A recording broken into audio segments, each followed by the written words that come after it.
Hi guys, my name is J. Rose Media Man, and today I'm here in support of Damar Hamlin. If you didn't know what happened, Damar Hamlin collapsed on the field after having a cardiac arrest.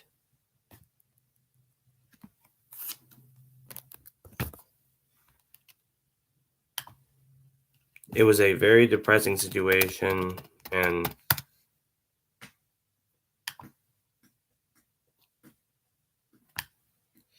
but if you don't know, I'm putting up the link to the GoFundMe for the charity in the comment. There you go. There in the comment is the link to the GoFundMe. You should use it to donate money so that they can get toys. Also, I guess donate toys. But more donate money because they need the money to buy the toys for the cancer patients. So if you really want to help and want to make a difference, donate to the Chasing M Foundation through the GoFundMe to help people, because a lot of people work with this charity, and Damar donated a lot of time with this charity. And honestly, if things do end up on the real tragic side of things, I think one of his last wishes would be to allow this charity to be successful and to help them make a difference in the lives of young cancer patients. So donate, please.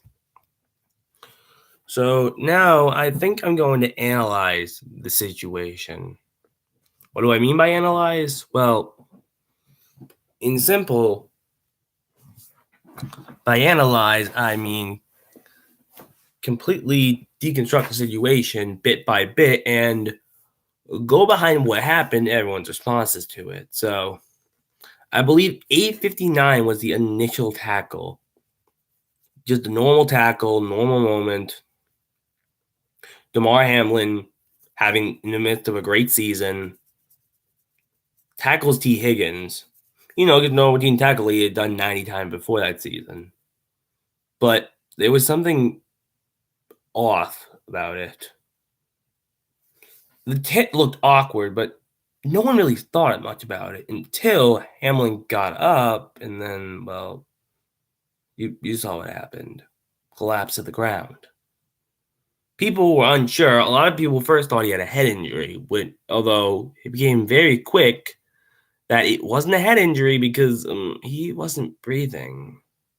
And that's when it really started to become scary and became arguably the scariest moment in NFL history. Also, interesting note, Chuck Hughes, the only player to ever die on the field in NFL history, his fiance was actually watching the game on TV and was horrified to watch what happened. And she knows better than almost anyone what that feels like. Not the cardiac arrest, but to see her husband, seeing someone so close to her die on the field. And by the way, he did technically die on the field. His heart stopped, which technically mean he temporarily died, even if he was revived. And he technically died twice, once on the field and once in the hospital, and he had to be resuscitated twice. And even now, a day later, he's currently still in critical condition, currently still on a ventilator. And his uncle told him about how he had to be lying, I think it was belly up or on his back. It's fucking insane. So obviously everyone is, after 9 minutes of him being unconscious, him being taken away by ambulances, everyone is pretty fucking distraught. So then suddenly the NFL tells everyone, okay, you have 5 minutes to, get in everything, get all the emotion, and go back to playing the game. And everyone is, I say, bewildered, and they're like, we just watched a player, our teammate, possibly die on the field, and you want to give us 5 fucking minutes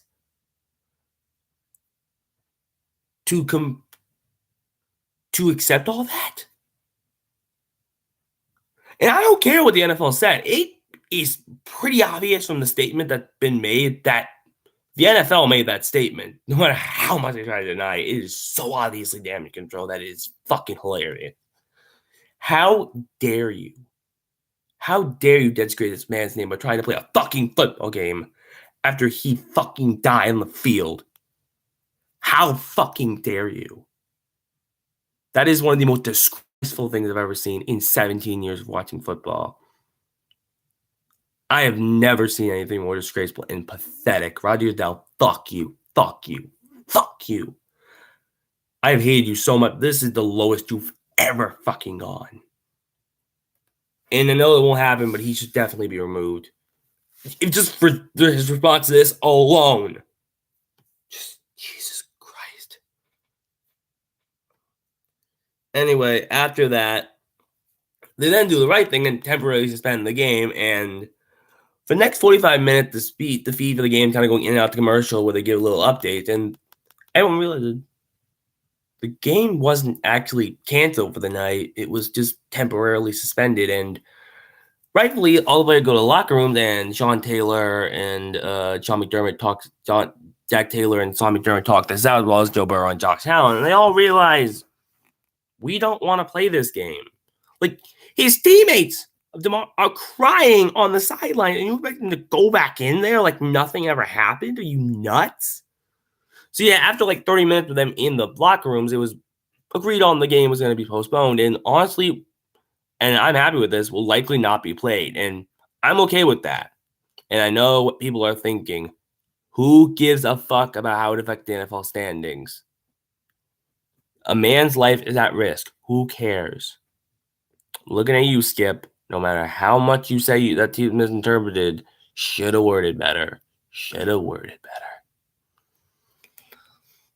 And then, honestly, I don't have much else to say because there really isn't much else to say about the situation.